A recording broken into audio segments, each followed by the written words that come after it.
By now, you probably know who Sophia the robot is. She's made her way across late-night stages, graced the cover of magazines, headlined major tech conferences, and even delivered a speech to the UN. I am thrilled and honored to be here at the United Nations. She's been touted as the future of AI. But is it all just smoke and mirrors?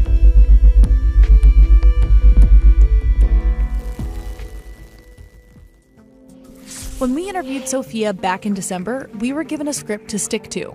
Here's the list of questions we sent over, and here's the list of approved questions we were able to ask. They look nothing alike.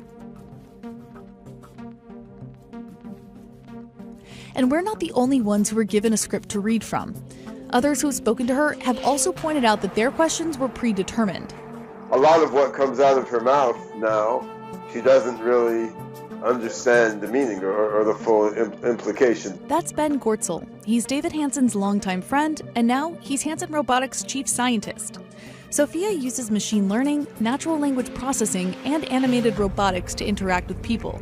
And while that's no small feat, it's far from being alive, which is exactly what Sophia's creator told Jimmy Fallon back in April 2017. Yeah, David was quoted saying Sophia's basically alive, and in the whole context of the conversation, that's exactly what he meant. Like, he's a sculptor. You start making a sculpture, it's like a rock, it sits there, right? Then you make your sculpture smile, you make your sculpture talk, you make your sculpture even reason and answer questions. As a sculptor, you're going to feel like your sculpture, year by year, is becoming more and more alive. To understand Sophia, you need to understand David Hanson.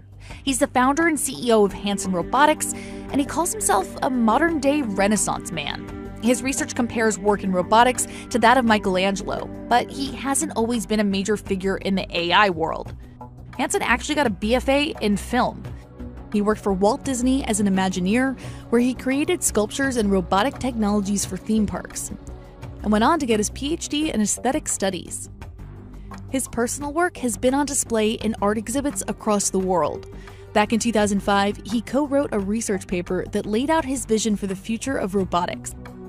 And the thesis sounds a lot like what's going on with Sophia the robot right now. The 8-page report is called Upending the Uncanny Valley. It's Hanson's rebuke of the uncanny valley theory that people won't like robots if they look very close to, but not exactly like humans. In fact, the paper says uncanny robots can actually help address the question of what is human, and that there's not much to lose by experimenting with humanoid robots. We asked Hanson about it. He says that at Hanson Robotics today, they're exploring the uncanny perception effects both scientifically and artistically using robots like Sophia, which makes us think Sophia the robot may be more of a social experiment masquerading as a PR stunt. Fast forward to today, Hanson is still showing off his sculpture work, but this time he's in front of talk show audiences and tech investors rather than art collectors and families at Disney World.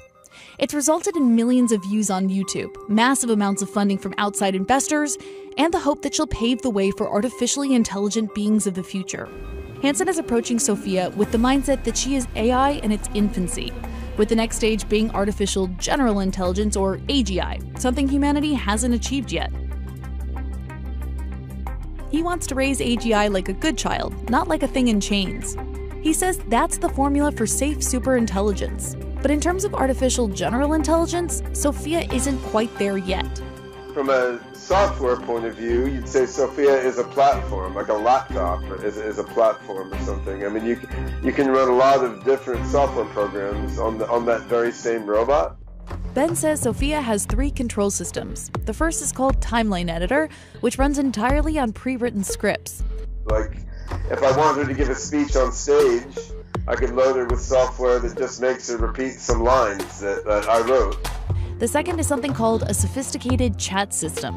And if I wanted to have an amusing conversation to entertain a reporter, I can load this sort of chatbot software on her that makes her identify words and phrases and what was said and try to respond appropriately with a kind of partial understanding. The third system is called OpenCog, and it grounds Sophia's answers in experience and reasoning.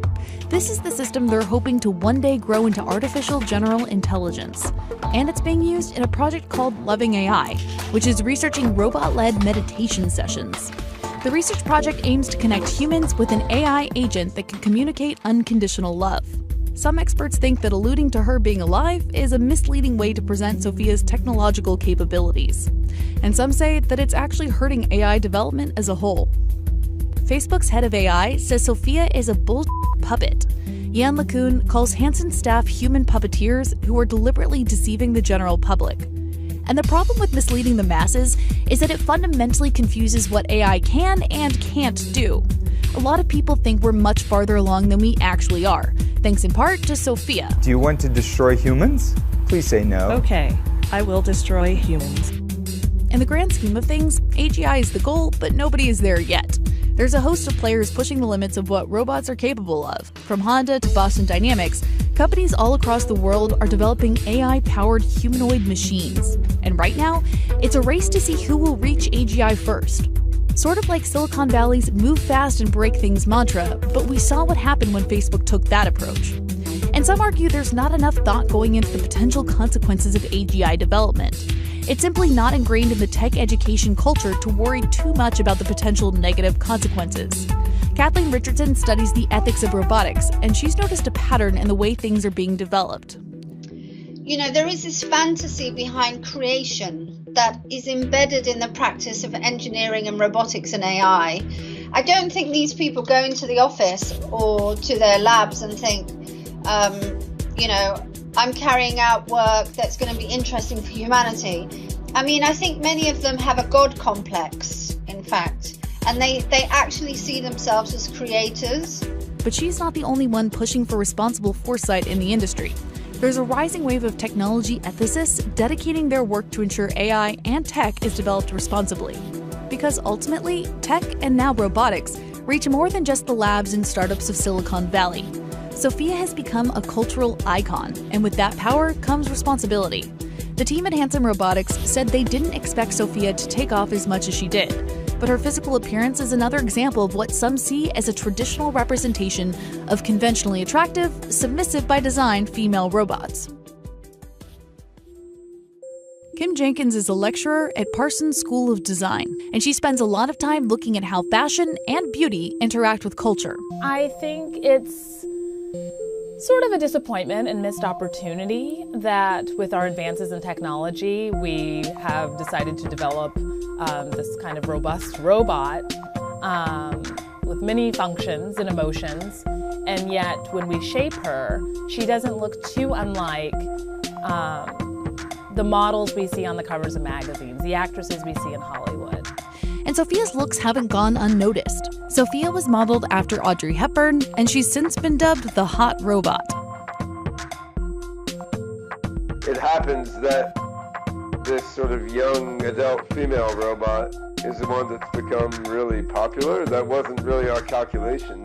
That's just what happened to catch on in the world at large, right? So, I mean, what are you going to do? Of course, you're going to show people what they keep asking for. Sophia isn't Hanson Robotics' only attractive female robot. Back in 2002, David Hanson created a robot head called the K-Bot. It was modeled after a former lab assistant and now ex-girlfriend. Years later, he made a model inspired by his now wife. Sophia's creator, David Hanson, has said a lot about Sophia's aesthetic, which seems to be a common theme for Hanson. After all, he does have a PhD in aesthetic studies. In his research paper from 2005, he referenced the term aesthetics 6 times. And that makes Sophia's press appearances even more interesting. When she's out on the PR circuit, Sophia tends to evoke the idea that the future is already here. But a sentient robot doesn't exist yet, and countries like the US and China are racing to be the first.